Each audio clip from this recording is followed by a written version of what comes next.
Are you struggling with fear, depression, or anxiety? Are you in search of meaning and purpose? Would you like help navigating your current life circumstances? Tarot can help. Tarot is a powerful tool for healing, introspection, and spiritual awakening. The Esoteric Toolkit is a synthesis of ancient wisdom and modern science. It consists of tarot, numerology, astrology, and the Hermetic principles in conjunction with the modern science of consciousness. The revelation and application of this knowledge gives you the tools you need to help master your life, organize your mind, and overcome depression, fear, and anxiety. Learn to manifest your dreams and come into alignment with your highest self and the universe. Book your private one-on-one tarot reading today. Click the link in the description or go to www.theorderofchaosmagic.com. You can also find monthly tarot packages, a private Discord community featuring shadow work, and Mercury retrograde support groups, and much more by becoming a patron at patreon.com/theorderofchaos.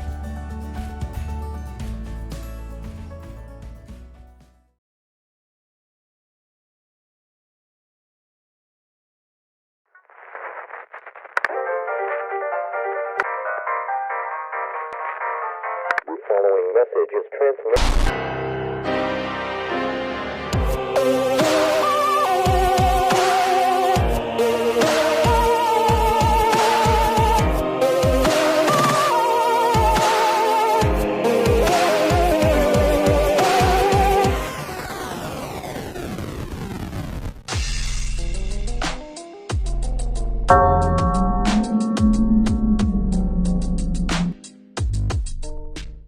Welcome back to the Order of Chaos podcast, and welcome to Weiser Books Month.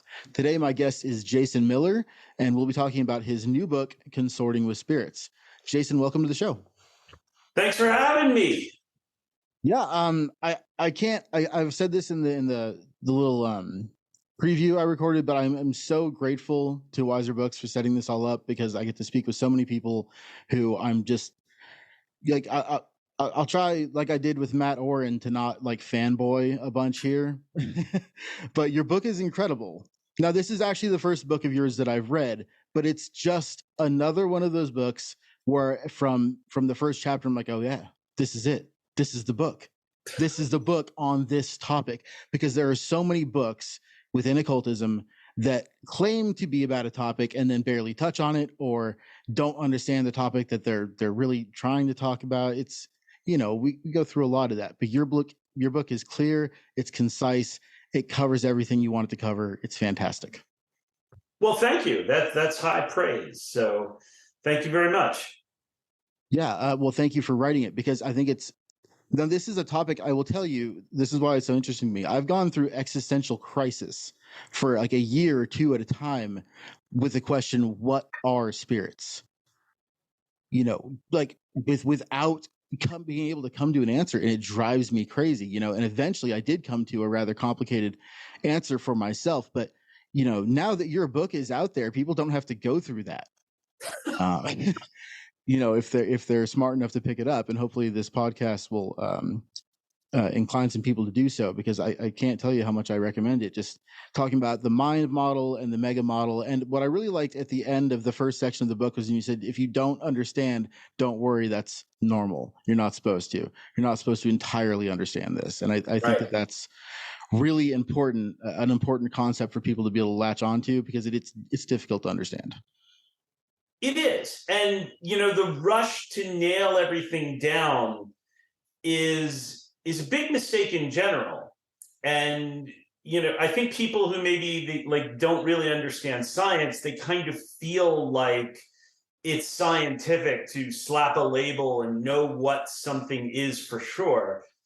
But it's not. It's actually the opposite of good science, where science is always questioning its assumptions, performing experiments. And, you know, if the evidence shows like, well, no, that hypothesis was wrong, then back to the drawing board. So in something like magic, there's so many questions that I've actually just stopped asking or even answering. So I always tell my students that we have this idea of the head, heart, and hand, right? The hand wants to know what's useful. And the heart wants to know what something means or how it feels. And I think magic and religion and spirituality and philosophy is great at that. The head wants to know what is the temperature of the sun? How long does, what is the freeze, what temperature does water freeze at? What's the distance between here and there? And I just find magic and religion and spirituality to be spectacularly bad at those like fact-based, this is it, boom. So I've just kind of been like, don't just assume that you're not going to know for sure the truth about this. And sure, you might get a good idea, you might get an operating model, but even then it's that idea that all models are false, but some of them are useful, right? So it always comes back to that usefulness. Yes. So I just simply define spirits as organized consciousness. Which I loved, which is brilliant, because now previous to hearing that term or reading that term, organized consciousness, and this is where I would trip myself up, because I would think of spirits as archetypes of consciousness. But then I'm like, well, okay, that applies to maybe the gods, but does it apply to lesser spirits? Not so much. These aren't archetypes, right? Or what about servitors, aggregors, or trickster spirits? These tricksters, maybe, but you get where I'm going. They don't fit that one specific label. So when you said organized consciousness, I'm like, that's it. That's the right way to say it. And then, more than that, it opens up the right questions. It opens up more questions. Organized around what, right? So now we have people or spirits. We're organized around a body, right? So you have now the place of people in the spirit hierarchy, which then settles this spirit magic versus energy versus mind nonsense and puts it to bed, because it's all part of it, right? It's how, energy and mind are how spirits do magic, and we are spirits as well. Now, then there are other spirits that are organized differently, and that makes us useful to them and them useful to us because we're organized differently. It's almost like arbitrage, right? Somebody lives in an area where there's, an overabundance of water, and somebody else lives in an area where there's an overabundance of iron, right? So the people in the iron rich, they're just like, iron, it's freaking everywhere. It means nothing to us here. Have some. We need some water. And the water people are like, we're drowning in water. Take some. And each is precious to the other. So this is the great thing about working with spirits. I'll have students, they'll say, well, why would a spirit be willing to do something like help me out of a jam in exchange for incense or some eggs left out in its name? And it's very simple, because the spirit that's organized in a way that it can influence probability and minds directly can't lift up a glass of water, or a bottle in this case. So it's all about that. Yeah. Okay, so that leads me to my first big question. So I will say that prior to, I guess it's been about 4 years now. So prior to 4 years ago, I had been practicing pretty strictly atheistic Satan, like magic straight out of the Satanic Bible, right? Mm-hmm. Which, a book I still love and have a lot of respect for Anton LaVey. And it's still an important part of my practice because it helped me through some hard times, as I've mentioned on the show before. But it didn't really click with me, because it's like magic, but atheism. But anyways, so about 4 years ago, I had a really powerful experience where I experienced interaction with my own spirit guides, and it was shocking and unnerving, and caused a lot of weirdness in my life for a while, and eventually I settled into a much more spiritual view of magic, which really blew my mind wide open. So I guess my question for you, I have 2-part questions. Number one, did you go through anything like this? Was there a point in your practice where you were not working with spirit and then you were, or the other way around? And also, to your point, what is it that we can do for the spirits? You know, everyone knows about sacrifices on your altar, incense, this, that, the other thing. But you were describing it as they can't lift a bottle of water. Well, what is it they want us to do for them? So the going back to the atheist thing. So, if you talk to some of the people that were around Anton LaVey's circle, I guess most famously Michael Aquino would say, it wasn't quite as atheistic for a lot of us that were there in these rituals. And that, and I've talked to other people not connected with Temple of Set, but still were around at that time, and were like, yeah, it was atheistic in that they didn't necessarily believe in like God and the devil in a Catholic sort of way, but there was definitely more going on. So my friend Chaoyan is an atheist and writes on magic. So, but it comes down to, what do you mean by atheist? Do you mean that there's no creator God in charge of everything? Then, yeah, I think it's perfectly reasonable to accept that there are spirits, just as you accept that there are other people, right? Or you just like hard and fast, everything is scientific materialism, kind of a Richard Dawkins kind of atheist, in which case then really magic has no place at all. And then there's, a huge spectrum in between. So there's plenty of room for atheists and plenty of room for, for people who practice along the lines of the Satanic Bible and every other shade in between to practice magic. So that's great. But, have I gone through something like that where my assumptions about magic kind of got undercut? Yeah, a bunch of times, many times. So in the book, I write about how in the 90s, I was sort of, in a thelemic headspace, right? Like working mostly with people around the OTO, but I still had connections in root work communities and things like that. And so, but I'm settling down to find my holy guardian angel, right? And the holy guardian angel finally appears after 9 months and is like, okay, well, tomorrow we got to bind those demons. And I'm like, when I read all that, part of my head, right? Like, I don't believe in binding demons. And the angel is like, well, I don't really give a shit what you believe. If we don't get this done, having my input here is going to cause these powers around you to kind of become out of balance. So you have to summon these chthonic powers and kind of re-stamp everything. It's almost like a corporate shakeup, right? Like if you're working at a company and all of a sudden new owners come in and upper management is like different, but nobody talks to anyone on like in the company. It's going to be chaos. So here it is. I'm full of, it's psychological. There's something spiritual, obviously, to it, but still caught in this kind of 90s chaos magic, thelemic headspace.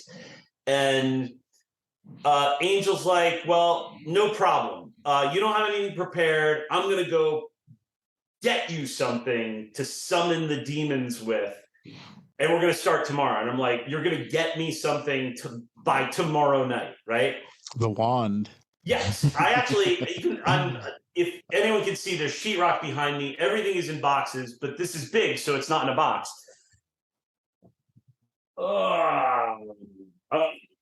So this now. Oh, that's not quite. I was picturing a wand. That is a staff.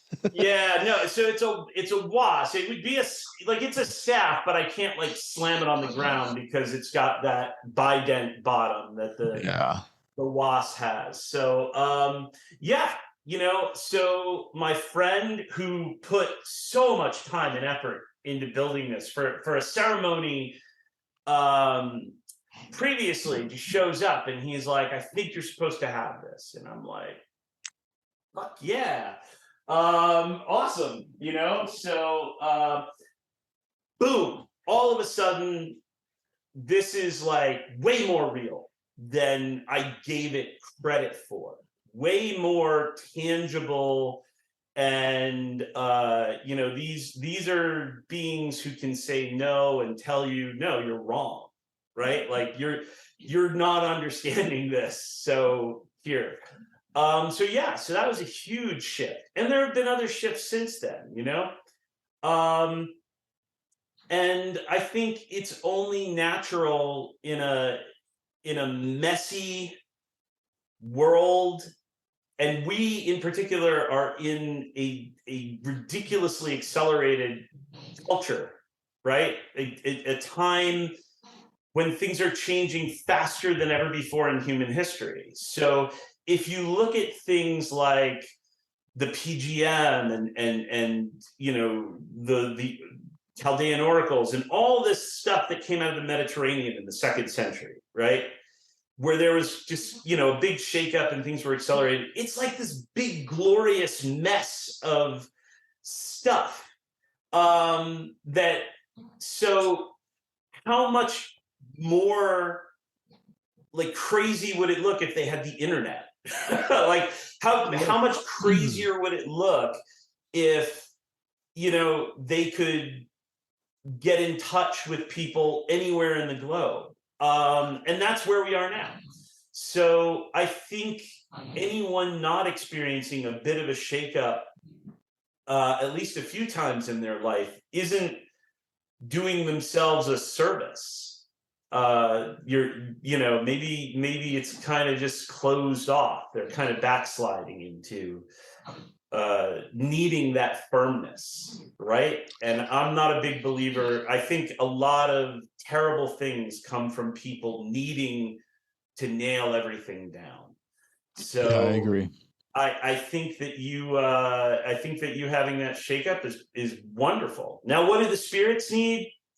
Depends on the spirit, and that's really the message. It's if we think about people, right? Just look around at people and the immense diversity amongst us all. Even as we're hyper connected, there's massive differences in likes, dislike, culture, and what we do, what we consume, what we don't consume, everything else. And that's just people. So now when we're talking about a universe where we've got other kinds of consciousness organized completely differently, why do people think it's less diverse, right? Like, why do people think that this is somehow something they can more easily nail down, or that the spirits would be less individual than people? It's not the case. So what are the spirits like? Depends on the spirit. Some spirits really do crave physicality, and that's what they get out of the offerings that are physical, of leaving something on your altar for the spirits for a while, leaving something that is consumable for the spirits for a while, taking something out and burying it at a sacred space, or creating something that's a vessel for them. There's a touch of the physical to it. Almost, I would imagine it might be a lot like being touched by the spirit. People, mystics and whatnot, that are touched by mystical experience, and it forever, it affects them. It empowers them. It adds a different dimension to their life. So too does physical offerings for spirits. So there are other spirits who prefer deeds, who prefer other kinds of things. And then there are other spirits who really just don't give a crap about humans one way or the other. Yes. So yeah. Yeah, that's very interesting to me, and I'm of course I agree. And the reason I asked is that the spirits who I've had interactions with over these past 4 years have had such a wide. They're so different from each other. I believe in the existence of essentially all of the gods, of all of the pantheons, at least in the possibility of their existence, and I would treat them with the respect of acknowledging that existence. And some people like to think of, well, no, this god and this god and this god are all the same god. They just go by different names. What's your take on that? So again, it becomes how are these spirits organized, right? Right. So if they're not organized around a body, and then we have to entertain a more subtle organization. So first of all, what is the spirit if you take humanity out of the equation entirely, right? Like Michael is not going to be called Michael. Or Hecate is not going to be called Hecate, because we kind of know what that means in Greece, right? In Greek. And if there were no people, there would be no Greece and there would be no Greek language. So it's kind of silly to think like she's just out there and that's her name and period. So there's always aspects of how we know them, right? But again, not fundamentally different than people. What you know of me and what everybody watching this podcast knows of me is going to be very different than what my wife or kids know of me, what other people know of me. And of course, when we're talking about spirits, we're talking about things that are more subtle, not less. So yeah, you've got characteristics that are similar. So you can take say Curricula, red sexy goddess of enchantment from both Buddhism and Hinduism, and you can say, well, that's a red goddess associated with love and enchantment and mysticism. And oh, look, Babylon is a red goddess of enchantment and mysticism and sexuality. And various Bombagiras are red goddesses of enchantment. And so then there's a mindset that's like, well, therefore they are all the same, right? But this is silly, right? Like, you've got a beard, I've got a beard, you're a little overweight, I'm a little overweight. Are we the same person? No. Yeah. Would we, could we be grouped together? Maybe in some cases, and others not. But this is where we kind of have to separate thoughts about civic religion and magic, right? So like civic religion, like you want to have a religion that appeals to a large group of people, make it bland, right? Make it the Unitarians. Like everything is there, everything is kind of one-ish and the same, and there's no more fighting, and we can build some kind of rituals to mark weddings and life changes and whatnot. But when it comes, so that's comparative religion. Oh, look at Thoth, look at Hermes. They have these similar things. And then, so are they the same or are they not the same? Well, that's where experience and vision can come in, because for some magicians, they clearly fused at certain points, right? Because they are subtle and they can fuse at certain points. If there's a Bombagira in Brazil can choose to manifest as Curricula, just as some have chosen to manifest as Maria Padilla, who is not indigenous to Brazil, right? So you could have something like that, but it doesn't make them the same. It's complex and it's messy. And that's where the magic is. The magic is in the details. The magic is in the things that don't fit, right? The magic is in the ways that Hecate is not Kali, or which I don't even see the similarity, but a lot of people seem to like, oh, dark goddess, dark goddess, dark goddess. You are all the dark goddess. And, and it's just sort of like, no. I think it's a real desire to simplify, to make it understandable, right? But that's silly, because we're not. And that's where the head question, like, let go of the head question. Let go of the fact. Like, just don't try to nail it down, and you don't have to worry about it. Just look at it and be like, yeah, that's not something I can know through the means I have available to know these things. So why is it important to me to know this, right? Like, to nail, because you want to make a theology. But right. Well, it comes down to, I think, do you have a desire to be able to explain this to other people? Is that where your desire really lies, to say, oh, I understand this and I can explain it to you? Or is your desire to experience it for yourself? Because the experience like blows away the idea of understanding. You'll rack your mind over trying to understand the experience, but I've never come to like a rock solid conclusion. I come to the closest thing I can come to and say that's good enough. Yep. I forget who it was now. Maybe it was Ken Wilber, who I'm not a huge fan of, but he does have some really good nuggets of wisdom. He talked about translation versus transcendence. He said the role of religion is translation. Like, most people, what they want out of religion and spirituality is translation. What's going to happen when I die? What does it mean to be a good person? How do I mark in a sacred way the things that feel like they should be marked in a sacred way? Translate the world for me, and then I can go around, do my job, feed, enjoy my family and everything else.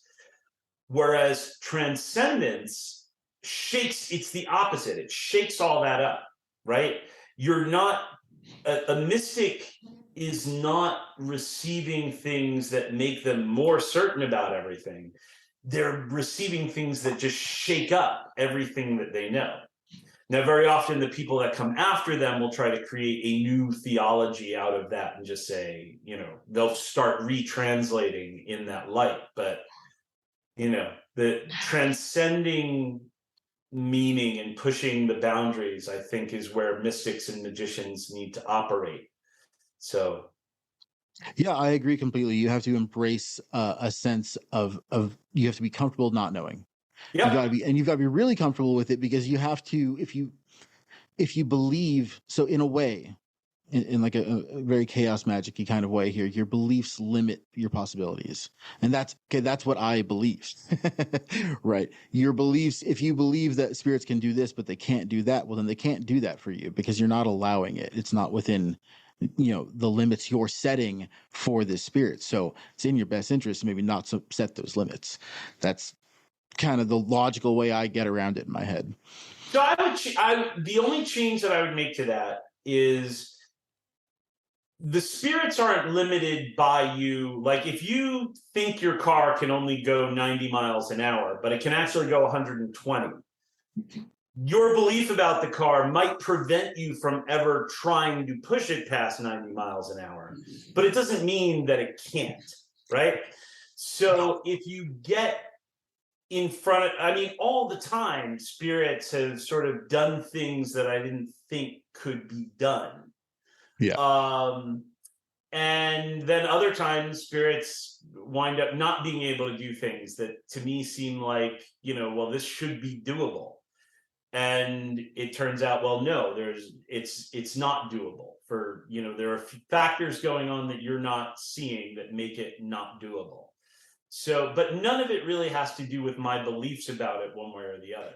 I'm a pretty mechanical person when it comes to magic. I don't think about belief all that much one way or the other. But you're right in that if you hold these firm beliefs about what something is and what something isn't, it will affect the magic you try to do. I remember a long time ago, I was in a group and we were planning an evocation. I don't think we ever got to it, but an classical evocation.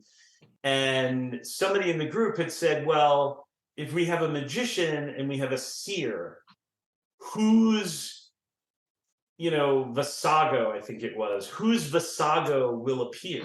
And I was like, what do you mean? I'm like, well, Visago is an aspect of the mind. So is it your mind or the seer's mind? And I was like, neither. Just, that whole frame of reference is going to muddy what you think you can do.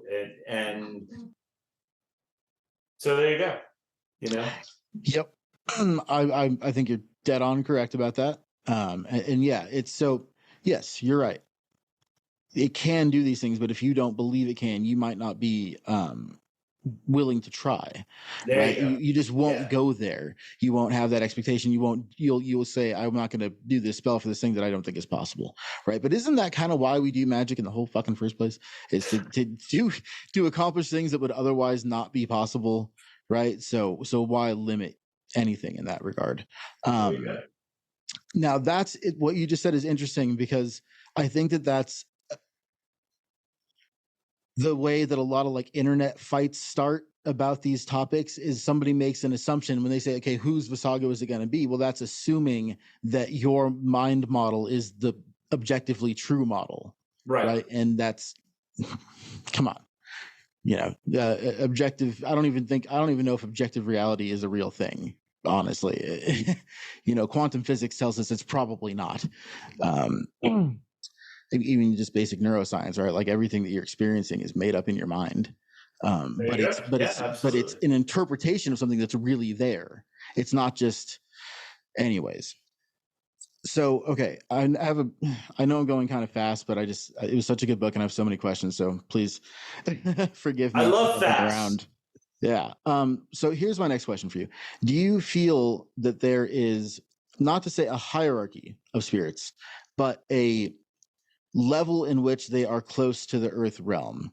So for example, in my experience, the spirits of the Goetia are very close and nearby. They're likely to make shit happen in your house, for example, make your lights flicker, your fire alarm go off, this, that, and the other thing. Whereas I choose, because I'm a very hyper ADHD person and I have a lot going on in my mind all the time, I choose, one of the reasons I think that I prefer working with the Norse gods is because they're very quiet. Mm-hmm. They're not in my space. They're not talking to me all the time. They're not making my bed shake, but they're there when I need them. So I'm just wondering, what do you feel is going on with that? Yeah. So this is where I have this idea of orientation, right? So not only are spirits organized differently, but they're oriented differently. So we're oriented to the physical, right? And then just underneath the physical, we can think of the etheric, right? This is where martial artists and yogis and acupuncturists operate. The stuff that is so close to the physical that you can't do anything with it without physical input, right? Like needles or breath or muscles or but it's also not detectable by normal instruments. So it's sort of in between the astral, and then underneath that is the astral. Well, now you can separate from the physical. Things are a lot more mutable. Then you've got other layers, one that I call symbol space, and another layer that would be mental, and other layers that are causal, where even subject and object breaks down, right? So different beings can be oriented to these different levels of perception. And a good deal of evocation is just about pulling them into, like, from one orientation into another, and hopefully you moving your orientation as well. So yeah, there are definitely spirits that are very close to the physical, and spirits that you can kind of point to, like ghosts, right? You can point to the room, like the ghost is over there. Yeah. The spirit of the river or the tree or the woods, you can sense them and they move through the woods. Then there are other spirits where a presence is upon you, right? You can feel and for me, while the demons and spirits listed in the Ars Goetia definitely they are accompanied by a lot of very physical spirits, and they orient to the physical very easily. They begin with this sense of presence, right? And then we kind of have to direct them, like, where do we want them to appear if we want them to appear closer to the physical. So you've got this idea of orientation, and then, yeah, there are also spirits who are decidedly quiet, decidedly separated. And they are no less potent, in fact, incredibly wise, incredibly vast, right? But with vastness comes lack of specificity, right? And so if you need a coffee, you don't contact the CEO of Starbucks or even the regional manager. You go to the local Starbucks and you talk to the barista there and get a coffee. But for certain things, you would need somebody higher up the ladder who manages a wider array, but less involved in the individual affairs. One of the wonderful things about many spirits is that they have retinues, right? So in the Ars Goetia, you have leads X amount of legions of spirits, right? They always give this how many legions.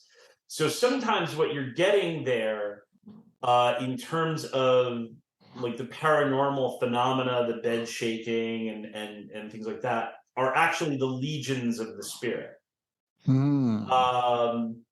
So yeah, that makes so much sense. Yeah, I had not thought about that. You have the mall Santa phenomenon, right? Yeah, no, I love that. I love that description in the book, and I also loved how you described, the process of binding a spirit in the Solomonic way is going to the manager. Right. Yeah, that's interesting, and totally makes sense. It's okay. So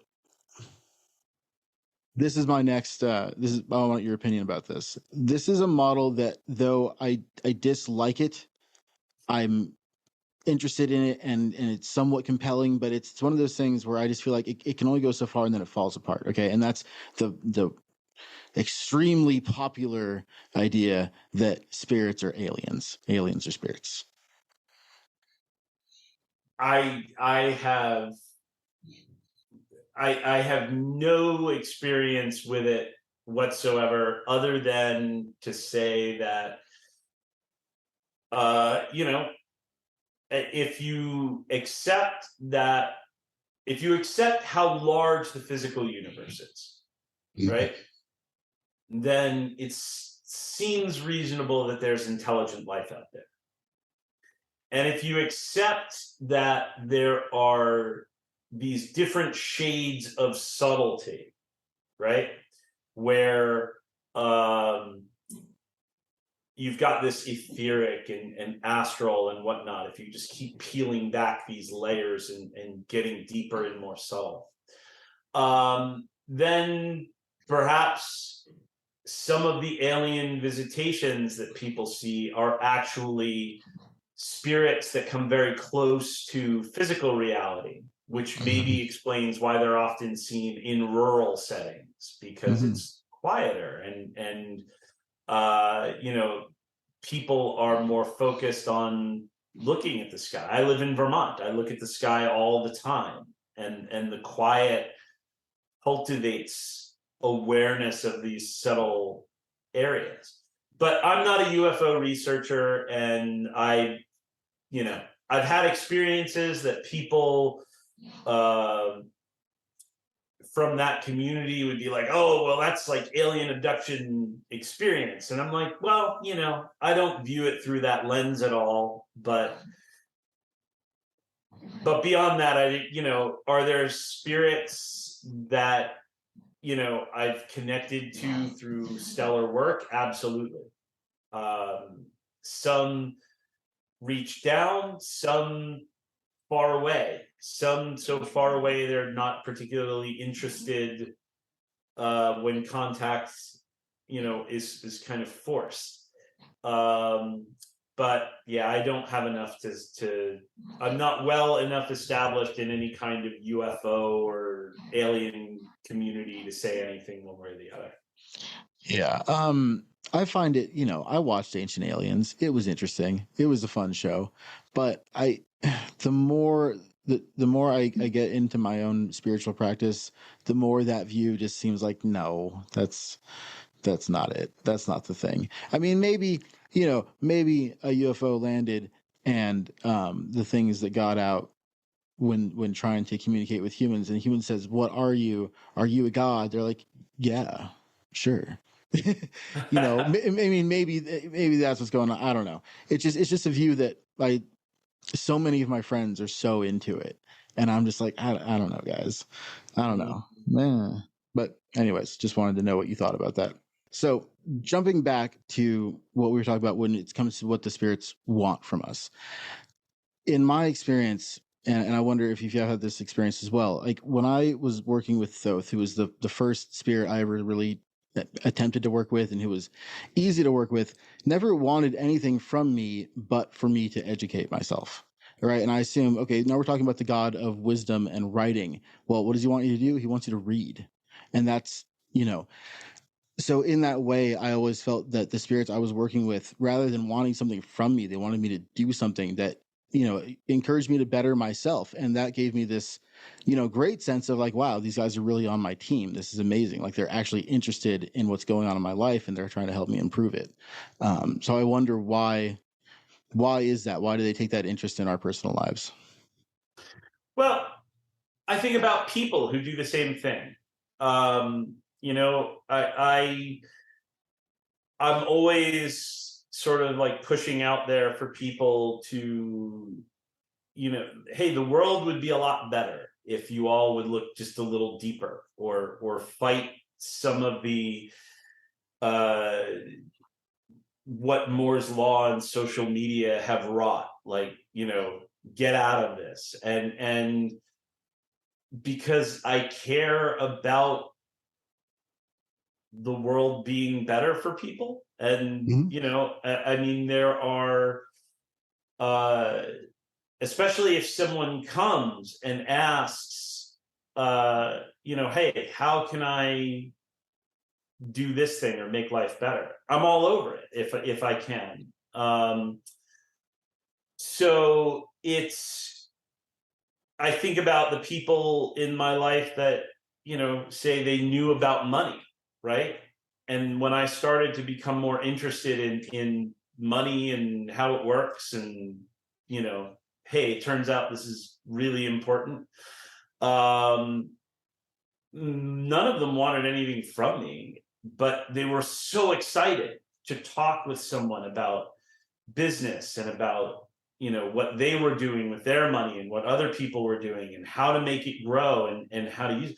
Why? Because everybody wants the world to be better, right? And you want people to thrive. I talk in the Hecate course, I talk about, people are like, well, what does Hecate want? And I'm like, well, Hecate wants you to be more as she is. Mm-hmm. Ever expanding, ever going beyond, ever, unlocking the divine, which, isn't a static thing, at least as she's communicated to me. So ever pushing beyond the limits and barriers, and also exercising more agency in your life.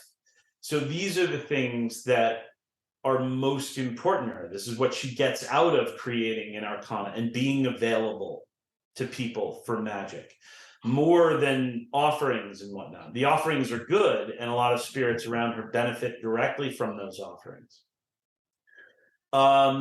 With Jupiter, another, god I worked very closely with because of the money issue. It was really like at a certain point, Jove is like presents as like a retired god. Like, Look, man, I don't need an altar. To me, I'm not trying to get more offerings and more worship. It's over. But now, like, but I would love for you to learn good governance, and I would love for you to learn, what the real meaning uh of what I'm about is about. And we all want that. We all want to be understood, and we all want to share. And the gods and spirits are not different in that respect. So when you contact Thoth and he's like, read up, I mean, Yeah. that is the primary thing. That's really interesting. It makes me think about how I really, really want my 6-year-old son to like Star Wars, because I like Star Wars and I want to talk about Star Wars with my kid. Yep. He's not, we're getting there. We're not there yet, but we're getting there. But I really want that. So, it makes perfect sense. That's fantastic. That's kind of reassuring to me, that I'm always wondering, like, should I be doing more in offering to the spirits I work with? But I tend to just listen to them tell me what they might want. When I do work with the Norse gods, I've been directed to leave offerings, to even do a bit of blood magic, and that's been insanely effective, like ridiculously effective. I'm still tripping out about that. But yeah, I've always wondered what's going on. Why do they want different things? But again, it's just like they're saying, they're just like people. And I think that's ultimately the best way to think about it. And when you can get yourself out of the what are they headspace and start thinking who are they, right? You get a Perfect. lot more of that. Yeah. And Okay. like, just like people is a start. So it's like they're just like people, but then more subtle, more multidimensional, right? Yeah. Like, so if we can think of people as having multiple futures pretty easily, right? Like, if I do this, that future. Well, I often think of very vast and ancient beings as having multiple pasts. So it becomes this big, twisted, tiny, whiny, thing where we're dealing with, reality collapsed into manifestation, but there's so much probability in both the future and the past. And so we're dealing with beings that travel along those lines as well. Yeah, that's very interesting. My first thought was, I wonder if there are convergence of all the possibilities of that particular past in a way, or I mean that could be infinite, but that's very interesting. I definitely like to think that there are. I'm interested in the many worlds interpretation of quantum physics, so there could very well be multiple pasts, and that they could be colliding in a way that we don't fully understand. It's definitely a topic I'm very interested in. Okay, so when you're working, let me see how to phrase this. Is your personal work, focused more on a specific classification of spirit? You work more with gods, ancestors, lower level spirits. Where is your focus in your own work? Oh goodness. I work all along the spectrum. So there are a few deities that I work with, but I'm not big into devotion and worship and that kind of thing. There are a lot of lower level spirits that I work with as well, and there are layers in between: guardian spirits, angels, demons. So I work a lot with local spirits. I work a lot with those saints, angels, demons, devils, attendant spirits, nymphs, that things like that, that fall in between the big deities and the local, spirit of your local stream. And, I think magic and witchcraft kind of, for me, that's sweet spot for where they operate. And then, of course, my own sense of being a spirit. And Yes. so one of the most major things my focus every day is on contemplative practice, on energetic practice, and so on. Do you have any particular spirits that you feel are in a way, like always with you, always around you? Yeah, so there's a few familiar spirits that I'm connected with. So you've got that holy guardian angel experience, which it can come to the forefront at times, it can move to the background at times, but is always there. And then there are other spirits that there are pacts that they become familiar spirits. So they're very personal and always kind of there. And then there are spirits that you have ongoing relationships with, big and small, that have become so worked over time that it's easy to start thinking of them as they're not a familiar spirit as in they're yours, right? But you are familiar to them, they are familiar to you, and so the lines of communication open very quickly. So all of that. Cool.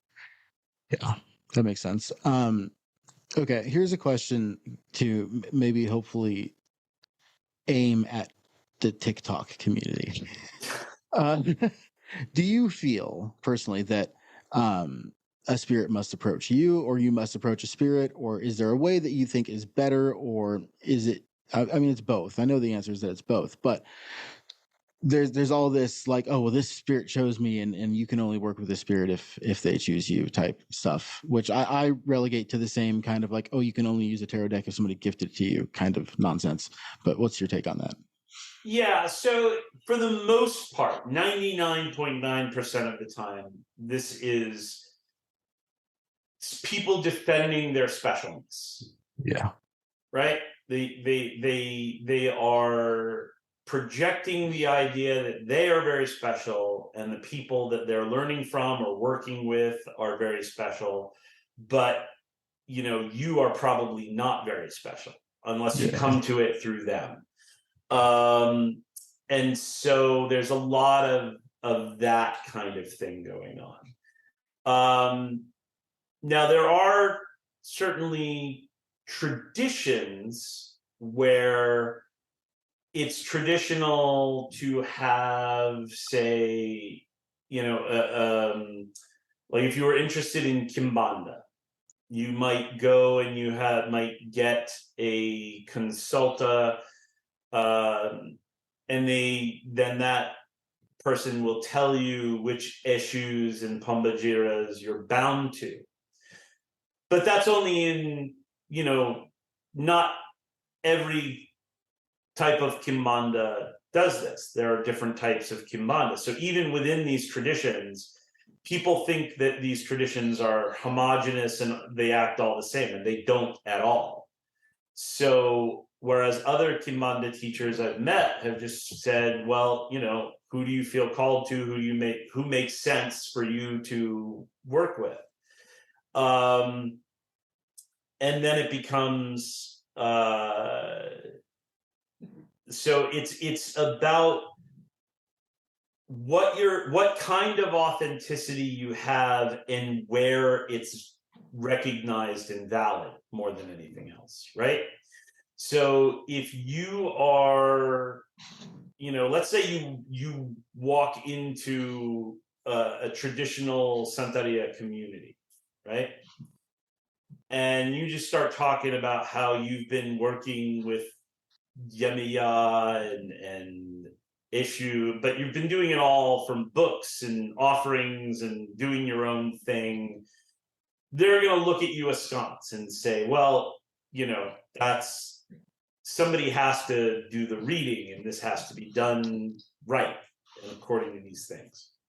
So, that is traditional authenticity in that context. Does it mean that what you've been doing is not functional? Does it mean it's not valid? Not from the position of functional authenticity.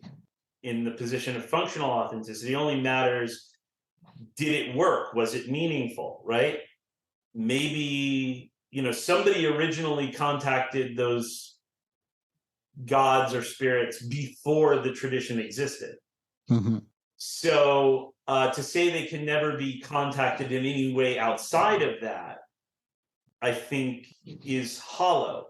However, that tradition has every right to say, but we don't recognize that, right? Yeah. Like, we don't recognize your stuff there. If you decide you're a priest and you walk into a Catholic church to give mass, they're not going to let you, because what a priest is to them is, and you'll sit there and yell, but I am a priest, and but no, you're not for them.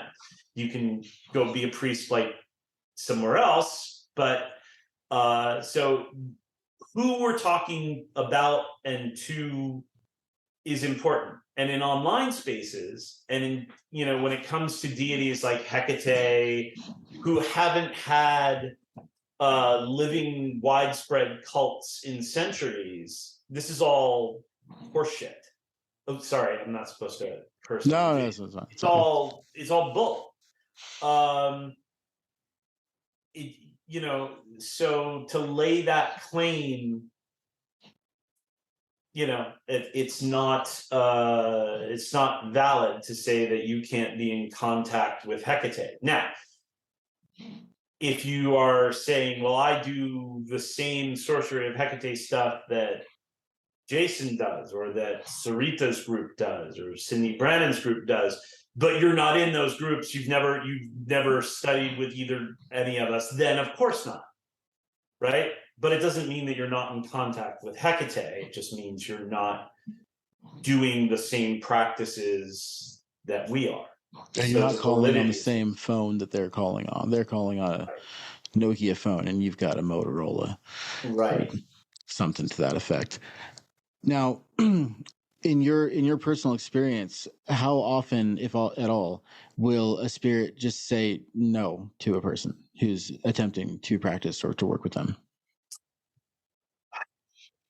Local spirits, it's more likely, right? Like local spirits that are closer to the physical, it's much more likely that a spirit will be like, thanks, but no, right? Yeah.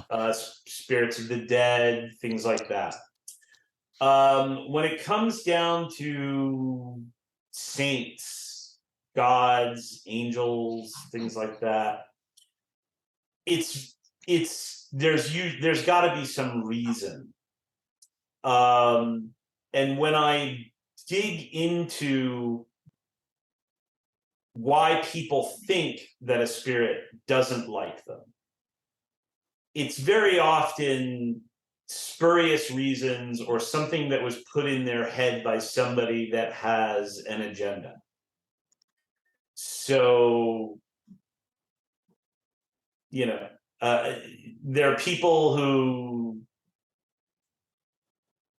we're kind of, I have to say that overall the community is returning to a kind of unhealthy superstition in so many ways. Yes.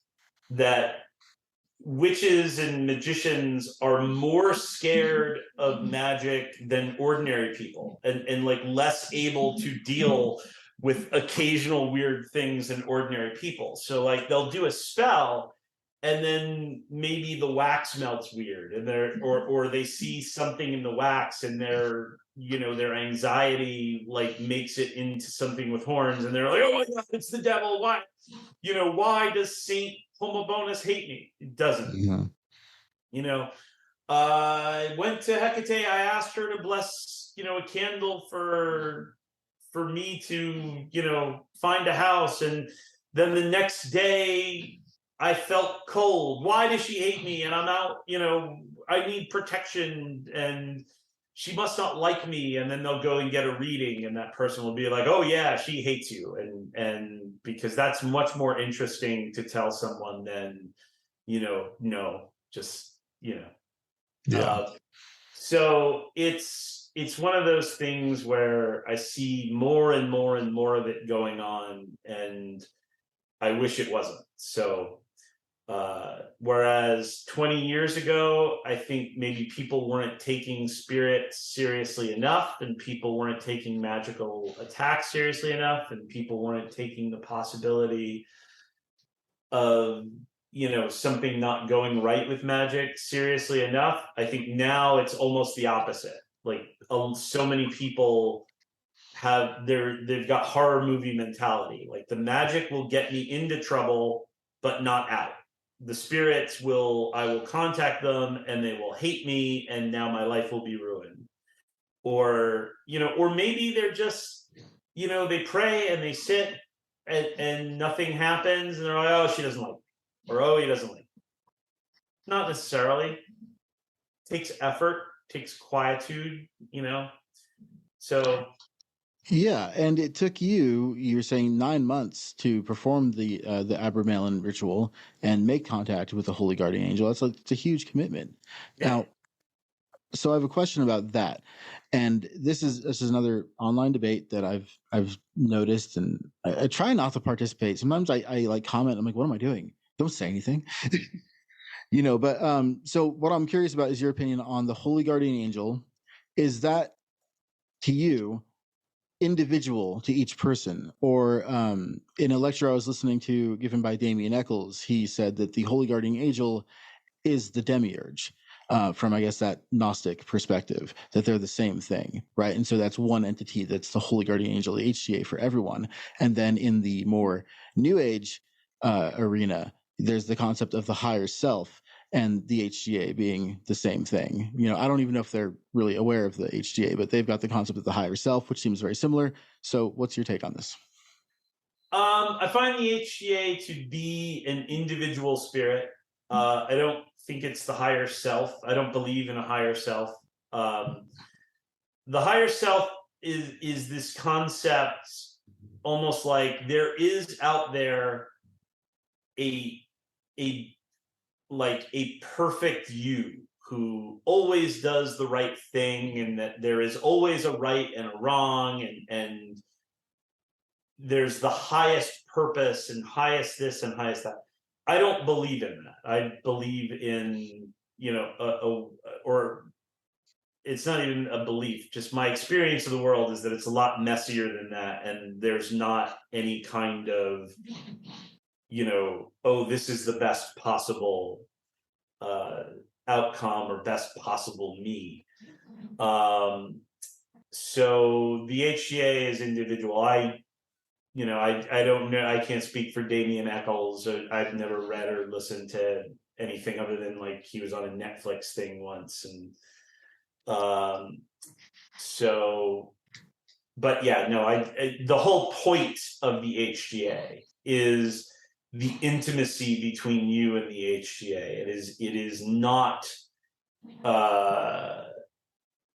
just another spirit. It is not a spirit that everyone has the same HGA or something like that. At least that's not my experience of it. But who can say? Yeah. Now, would you say there's a difference between your spirit, the organized consciousness of you, and the HGA? How are they connected? Well, I wouldn't claim to have a firm understanding of it. But what I would say is that it's not dissimilar to perhaps you in previous lives or future lives, but definitely not an incarnation of you. So it is a reflection. It is a reflection of you as a spirit in that, and in a divine sense, but not your higher self, if that makes sense. Yep, no, But that makes sense. again, I try not to worry too much about, well, what is it and where is it and how is it. I you know, I assume that you know, my mind would break under its, you know, the full implications of all the factors that move into it. Yeah, of all that it is. I enjoyed in the book when you were talking about the names of the spirits, and it said, well, unless you have 12 vocal cords, then you're not going to get it right. Right. Similar concept. Yeah. And you're right. And it's just, you know, it's something that I'm still working my way out of that phase of like the whys about everything. Right. And it's, as I said, it caused like an existential crisis for me for like a year until I started to just move past it. And I'm still in that phase of moving past it. And your book has really helped me. I mean, really, really helped me to kind of get past these trying to figure it out, you know, loops that I get stuck in my head sometimes. So now, when you had that experience after the 9 months and you made contact with your HGA, what was it like from then on? So magic started to work better, started to work easier. Spirits started to show up more. Some spirits started to pop up, almost attracted by it. And pretty, like, within a few weeks, you know, the HCA was kind of like, you need to get more training, better training. And I was already in the process of thinking about going to Haiti to study voodoo. And you know, I was emailing back and forth with Max Beauvoir, and I after the Holy Guardian Angel, I went up to a festival in New York called Summerhawk, and went to a ceremony performed by Louis Martinet, and there was sort of like, you know, a message from Papa Legba that was like, you can stick with us with what you know right now, but I think voodoo is not for you for, you know, life practice. And then I went to that Holy Guardian Angel, and it was like, well, what then? And then that evening, I sat with Michelin Linden, Louis Martinet's partner, and there may or may not have been some substances involved. And but I knew that night that what I wanted to go do, that what the HCA was leading me towards, was a study of Tibetan Buddhism and tantric magic. And so from that point on, I started meditating. I went back to where I was living in Philadelphia. I contacted John Mearden Reynolds, who was the first Westerner to be ordained as a Ngakpa, and started studying with different Tibetan lamas, and eventually moved to Nepal for a time. And yeah, and then move through there. So the HGA for me has been a being that at times like sets a path and then backs off.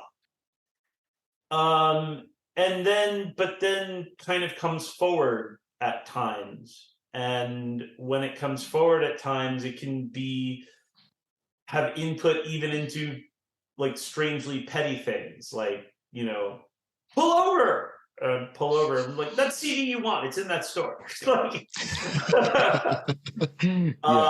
You know, I think it was Kirsty MacColl, Titanic Days, which had been out of print, and I was looking for it, and sure enough, it was there in that used CD store. But you know, it's sort of like, why can't you do shit like this in Atlantic City? And so but yeah, so it's not definitely it's not like superpowers or anything like that, but it is a lubricator of magic and aids in the reaching out to spirits, aids in the psychic training, and a magnificent catalyst. So Do you feel that the Abramelin ritual is the only way to make contact with the HGA, or is that just the way that you chose? Or what do you feel so about I that? didn't do the Abramelin ritual by the book for sure. Right. Yeah. I started off doing like the Crowley thing of Liber Samic, and then I eventually pared it down back to the papyri version.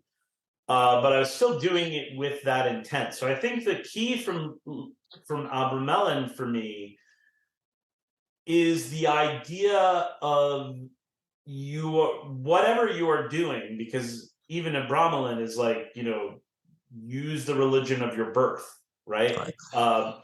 So the prayers in there are suggestions, but the pattern is what's key. Like to start so that there's 3 times a day, so that your whole day is kind of influenced with this, and then in the next phase it deepens it. So now whatever else you're doing, like if you're not doing that, then you're doing this, and then eventually it just takes over and fills like every waking moment.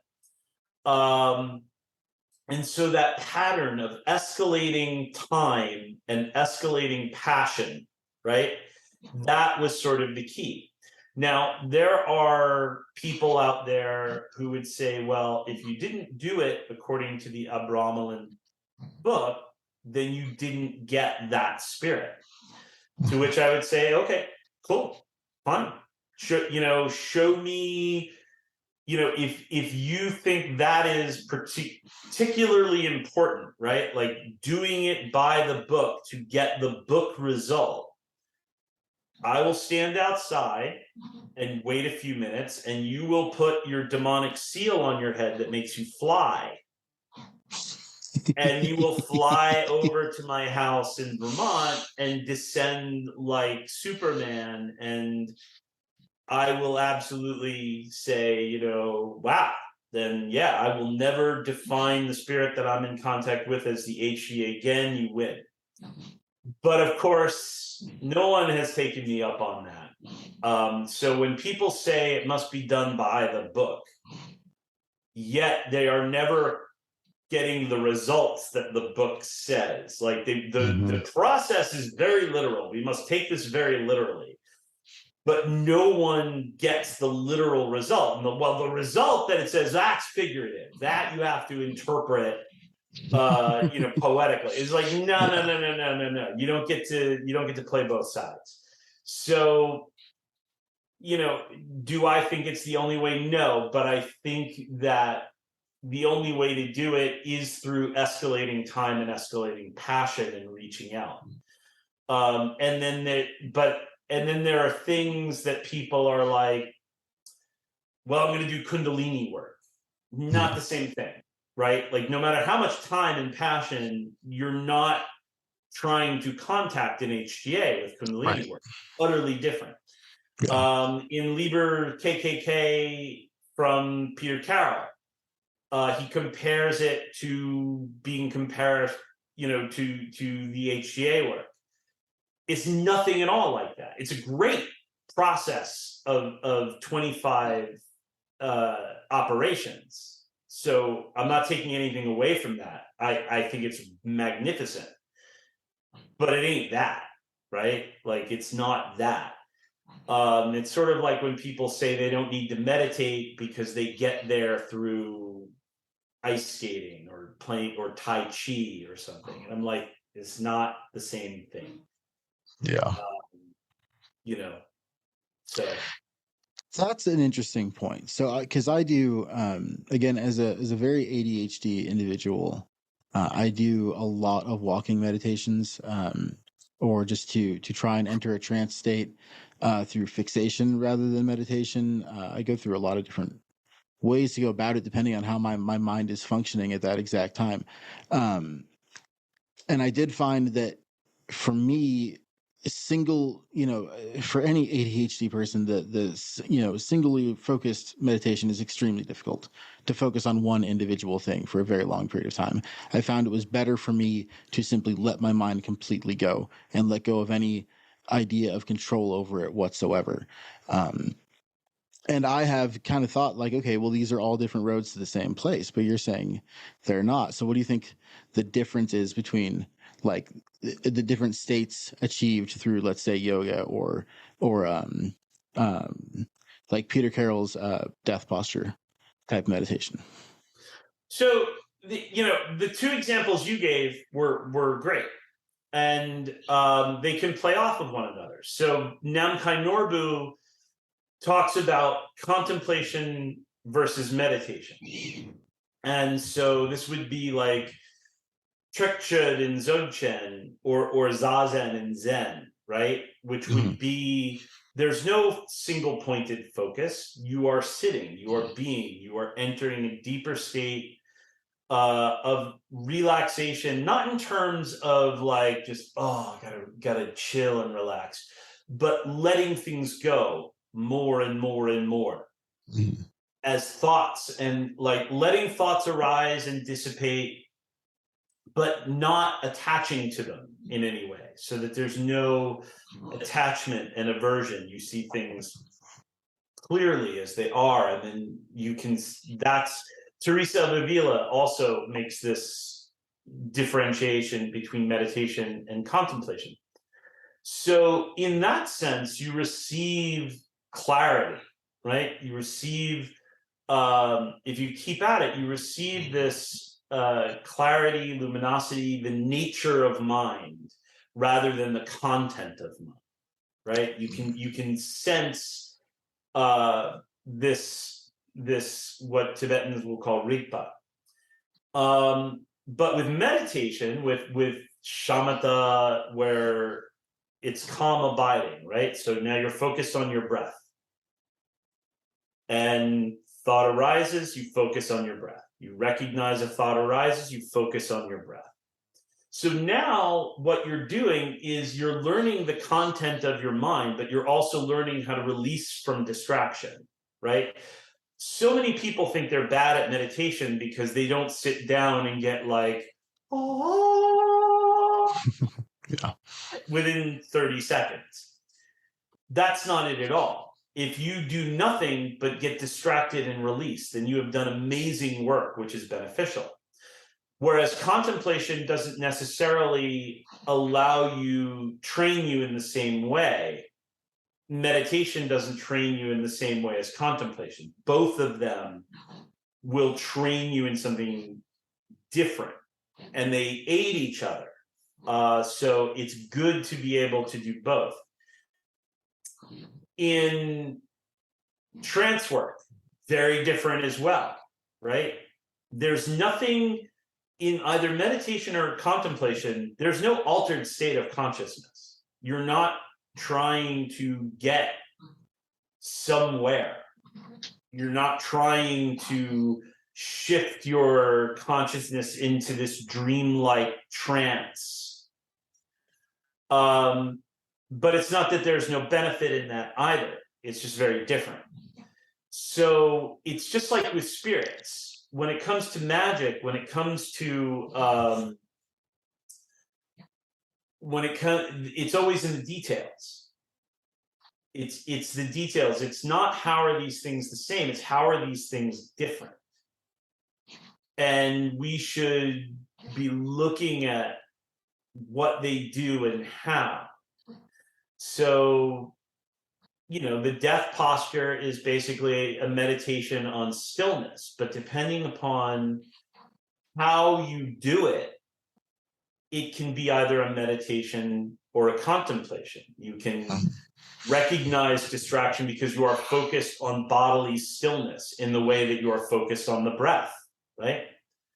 Or you can just be still and releasing effortlessness. And then when you have this desire to move the body, then you remove yourself from that, but in as effortless a way as possible, as opposed to like, nope, back to the meditation. So both, depending on how you do it, death posture can lead to either one. But death posture is also a good way to silence the mind, to get those gaps of thought where spirits can then make themselves more manifest. So that's yet another aspect. So all of these things are different. This is, I've started calling this the cheese sandwich rule, right? And it applies to everything. When you change something, you've changed it. It's different. Automatically, no one should ever say whether it's, well, I'm not doing this meditation, but that meditation, or I'm not using this ingredient in the oil, I'm using this ingredient in the oil. And then they'll say, but it's the same thing. It's never the same thing. It doesn't mean that it doesn't work. It doesn't mean that it's going to fail, but it is different. If I make a grilled cheese sandwich with butter on the bread. Other people that I truly do not understand make it with mayonnaise on the outside of the bread. I know, shocking, but it's true. And so you can make a grilled cheese that way, and you can switch out the cheeses, and you can switch out the breads. Every way you do it is going to be different, right? But it still can be called a grilled cheese until you mess it up so far that you're like, well, instead of bread, I'm using fried chicken. Well, now you have a KFC double down. That's not a grilled cheese sandwich. But, it's something that people need to keep in mind with meditation, spirituality, magic. Everything is different for a reason. And even if it leads to similar places, it can lead there differently. And the assumption that it all leads to the same place is just flatly wrong. Yeah. No, that makes perfect. I was a chef for 25 years. So that makes perfect sense to me. And in that 25 years, I've never seen anyone put mayo on a grilled cheese and grill it that way. That sounds disgusting. People do it. Bleh. You know what? I live in Canada now. I was born and raised in Santa Cruz, California, but I now live in Alberta, Canada. And you know what people do here? They put ketchup on their mac and cheese. Yeah. It's Canadian lasagna. Yeah. It's horrifying. Yeah. My son does it. He was born here. There's nothing I can do about it. I don't get it though. Okay. So now, as it seems now, okay, to give you a little brief backstory here, all of the spirit contact that I've ever had has happened. Well, okay. All of the intentional spirit contact that I've ever had has happened in a state of trance or meditation. Not even sure what to call it exactly. I have also encountered spirits while reading tarot, specifically about a spirit, and have that spirit come through. Mm-hmm. I also experienced Zozo through a Ouija board, and that freaked me the hell out. But all the intentional contact I've ever had has been through stillness and meditation, not through ritual. However, it's clear if you study the old grimoires and even the modern ones that ritual is seemingly the most effective way to make contact with spirits. So why do you think that is? What do you think about this? So, if you're reading the grimoires, then you're reading the rituals of ritualists, right? Yeah. Mm-hmm. So they can't say that this is the most effective way because they're not commenting at all on other ways. Furthermore, there are many grimoires that comment on fumigations, which might affect the mind. So when I look at things like that, I always think, okay, well, the hammer sees everything as a nail, the exorcist sees everything as an exorcism, and the conjurer sees everything as an evocation. And so here's going back to this idea of orientation, right? we're ordinarily oriented to the physical. Spirits are oriented to the, usually not even the etheric, so the astral, or even a more subtle place like symbol space or the mental space, etc., etc. So the only way to make contact is to connect, is to build a bridge. Yes. Right? So when you're talking about ritual evocation that is only ritual, you're talking about somebody saying, I'm here in the physical realm, you're going to come here so I can see you with my physical eyes, and I'm going to keep hammering at this nonsense until you get here.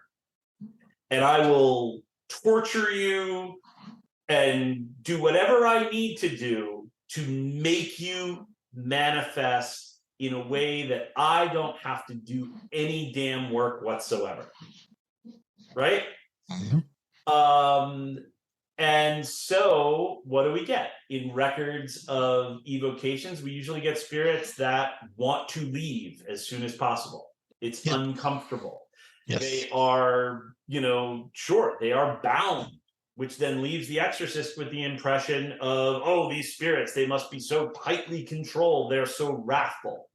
Well, maybe they just don't like, it's like if somebody wants to talk to you and they find you on the street and throw you up against a wall and handcuff you and then start asking you questions, you're like, just get me the fuck out of here. Just get me out of here.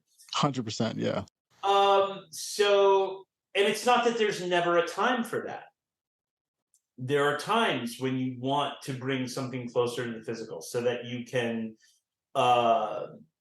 converse with it with ordinary mind, right? In a clear way, use a rational way, so that there's no twisted language. There's no like David Lynch spirit holding cream corn and, like, now I got to figure this out, right? Yeah.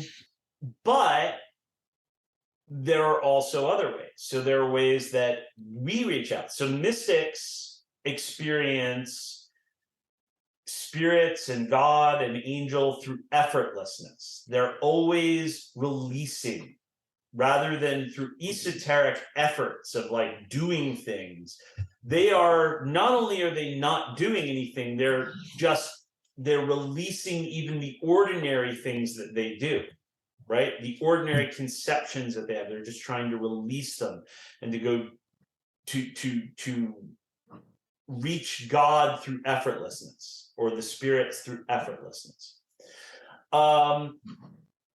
So mysticism is the other extreme, right? Or you can say trance states and traveling are the other extreme, going to try to experience this being on its going own to them, turf, right? Yeah. Yes. Yeah. So that certainly seems to be more what I've been able to accomplish. I've never been able to bring anything here. I've lived in haunted houses where things were there that I did not want to be there. I've had things come through to my house that I had to chase out the window. right. But I've never successfully like drawn anything in, and so I don't really deal with that kind of magic. I try to make contact through, as you're saying, effortlessness, and that's been far more successful for me. So for me, the sorcerer operates in a bunch of different places along this spectrum as needed. So most of, like, if it's pure effortlessness, how do you direct it to which spirit you want to become acquainted to? Well, obviously there needs to be prayer. There needs to be some ritual beforehand to even attract that spirit, right? So there again, it's not pure effortlessness. There's some ritual, there's some prayer to direct your attention, if you will, or to establish connection and resonance. And then your effortlessness can allow that resonance to kind of grow and take over until you're in contact. Or you can exercise different trance states or scrying or other methods where you're reaching out and calling them forward. This is my sweet spot, right?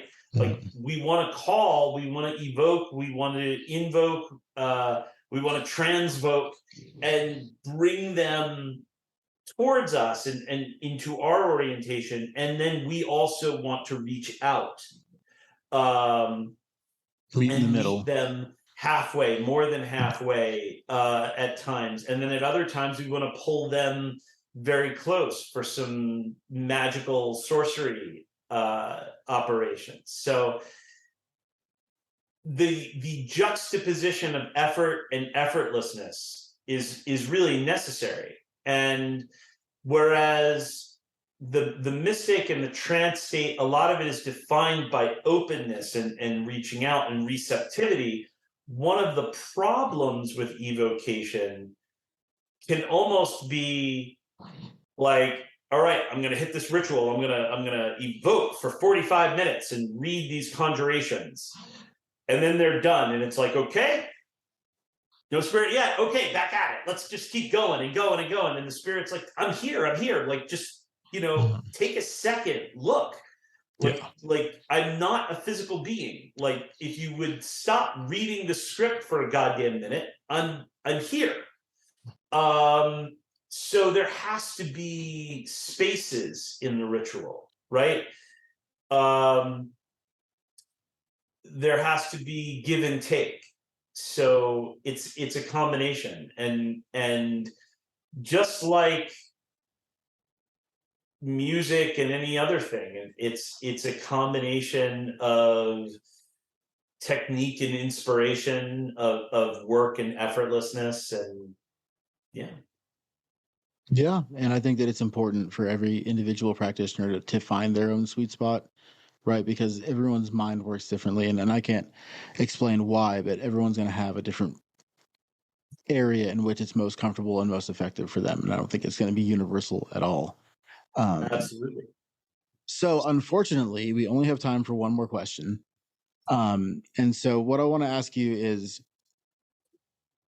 after everything you've experienced, is there any particular group of spirits or individual spirit, which you would warn people from making contact with? Would you say that's probably not a good idea?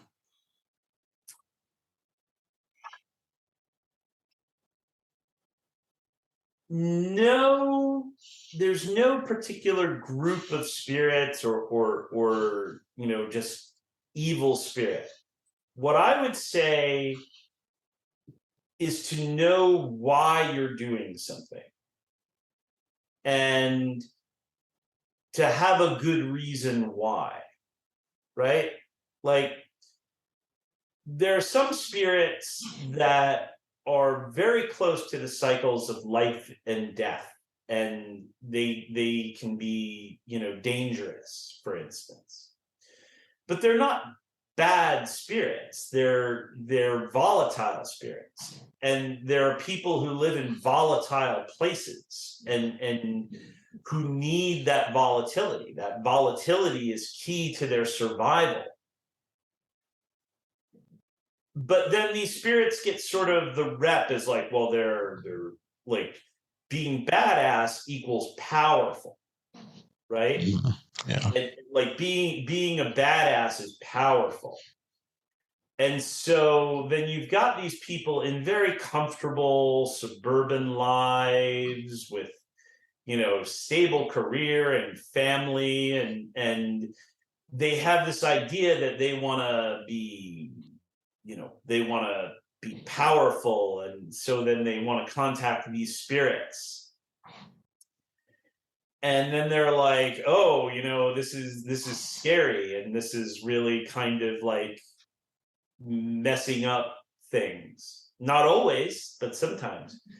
And it's like, well, yeah, because that spirit, like, your idea of why you needed that spirit is totally based on an unhealthy fantasy, right? Like, it doesn't speak for you and where you are in life and what you're trying to accomplish. So that's the kind of thing, like, people that are just like, oh, I've spent my entire life dealing with nothing but demons, and I am attracted to the demonic and the dark, and the thanaterotic, and lust and power and domination, right? Uh-huh. And then you meet these people and they're in their 40s, and it's like, I don't know why I can't have a stable life and a stable career, and I'm not very happy. And it's like, well, because, you've been hanging out with the equivalent of like, soccer hooligans or a biker gang, and not one of the cool biker gangs. It's like, does charity drives, like one of the, the meth dealing biker gangs. It's like, you've been hanging out with these people. So of course you're hanging out with spirits that love chaos and volatility, but what you really want in life is order and stability. You're hanging out with the wrong people. So it always goes just like people, right? And the thing is, then people it doesn't make them evil, it doesn't make them wrong. So know why you're doing something. And that also goes true with like more spirits, right? Like I know this spirit is good and I know that spirit is good. I should get them both in on this. And it's like, not necessarily. Like if you have a cool clock and the clock has a lot of exposed gears, like one of those skeletonized clocks that you put on the mantle, and you've got this really cool crystal, right? It's like neat quartz, almost perfect, but it's still natural. Cool clock, cool crystal. I should shove this crystal in the middle of the clock. No, right? Like, no, you're taking something with precision and you're just slamming it in with this other thing. It's like, now it's like this like stupid steampunk looking thing that does nothing. So that kind of thing. So I'm less, there's no spirits that I want to warn people away from, like, oh, this spirit's evil. There's like dumb reasons and dumb things that people do with spirits. And that would be my thing. It's like, why do you want to contact this spirit? And, what do you hope to gain? Yeah. And there are, in my opinion, a great many magicians, practitioners out there who are using that dark aesthetic entity stuff to con people. And I did a whole episode about this a couple of months ago. There was a case in London where a young man murdered a couple people because he read in one of E.A. Koetting's books that you should commit human sacrifice. Fucking idiot. Like, yeah, but that I attribute to the young man being severely mentally ill and the author of that book being severely mentally ill. Or you just, and I don't mean that I mean just fucking psychopaths, with maybe, I don't even want to attribute spirit to any of this because I personally think that Koetting's a con man, and he's not, in contact with anything except his own psychosis. That's just my personal opinion. But yeah, unfortunately, that's all we have time for, Jason. Thank you so much for being on the show. This is one of the most fascinating conversations I've ever had, and thank you for letting me just fire questions at you. I really appreciate it. Anytime. Great show, great questions. So thank you so much. Yeah, thank you again. I'd love to have you back on again. I did order another one of your books. Can't wait to read it. Protection Magic, which I definitely think is, as you said, maybe some people need to take a little bit more seriously, and I feel that's the point where I'm getting to. So going to be very, very excited to read that. Yeah, thank you again, and I will see you next time. Awesome. Thanks. Yep.